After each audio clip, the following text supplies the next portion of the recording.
Assalamualaikum warahmatullahi wabarakatuh.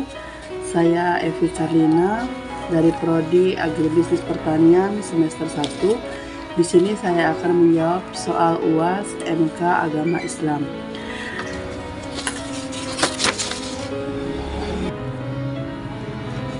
Lanjut, di sini saya akan menjawab soal nomor 1. Tujuan utama pernikahan dalam Islam ialah menjauhi dari perbuatan maksiat. Sebagai seorang muslim, kita memiliki panutan dalam menjalankan kehidupan sehari-hari. Alangkah baiknya bisa meniru dan apa yang diajarkan oleh Nabi Muhammad SAW. Salah satunya menjalankan pernikahan dengan niat yang baik.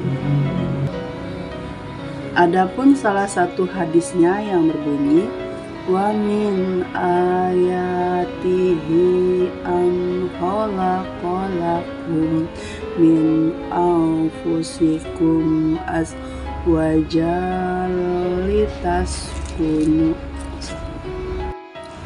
Adapun salah satu hadisnya yang berbunyi, wa min ayatihi an khalaqalakum min anfusikum azwajal litaskunu ilaiha wa ja'ala bainakum mawaddatan wa rahmah.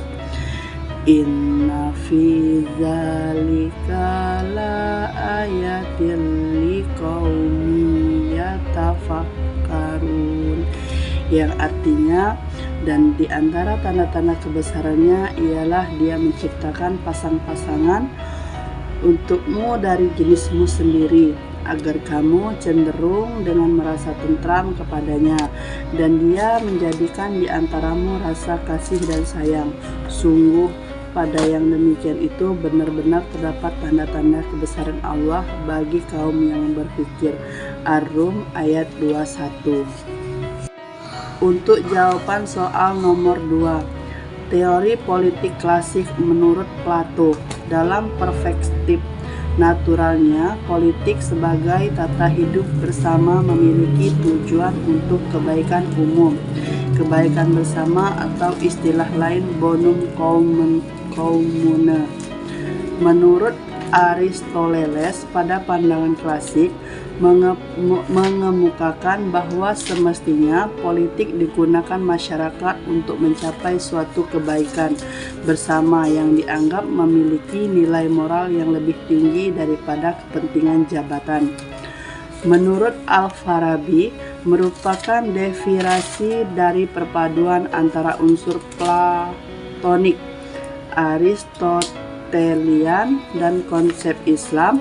Negara ideal adalah negara yang mengelaborasi rasa kemanusiaan secara universal, tidak terbatas pada suku dan bangsa tertentu, melaksanakan ketundukan hanya kepada Tuhan, tidak kepada yang lain. Untuk soal nomor 3, dalam ajaran Islam, akidah memiliki kedudukan yang sangat penting. Ibarat suatu bangunan, akidah adalah pondasinya. Sedangkan ajaran Islam yang lain sepertinya ibadah dan akhlak adalah suatu yang dibangun di atasnya. Rumah yang dibangun tanpa pondasi adalah suatu bangunan yang sangat rapuh. Salah satu fungsi akidah adalah dalam Islam untuk membentuk kesolehan seseorang di dunia sebagai modal awal mencapai kebahagiaan di akhirat. Setidaknya ada 4 substansi dakwah pada periode Madinah.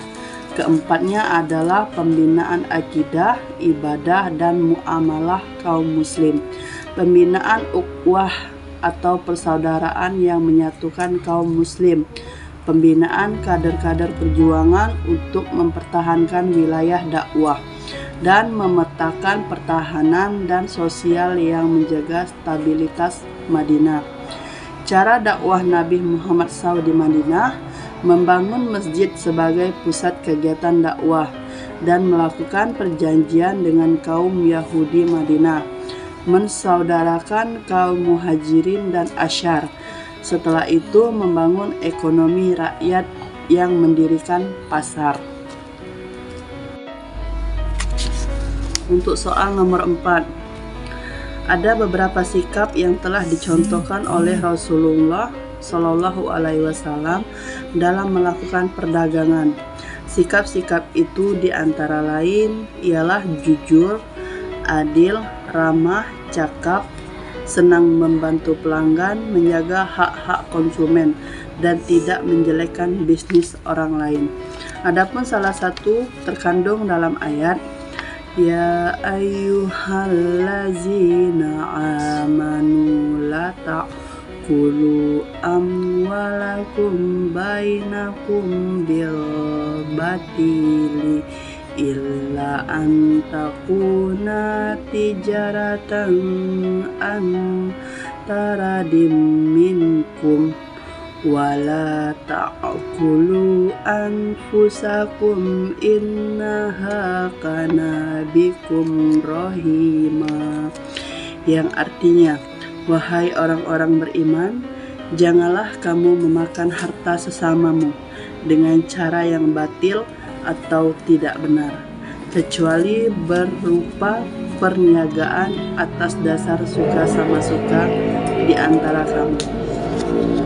Baik, itu jawaban dari saya kepada Ibu dosen. Mohon maaf atas segala kekurangan. Saya ucapkan terima kasih. Wassalamualaikum warahmatullahi wabarakatuh.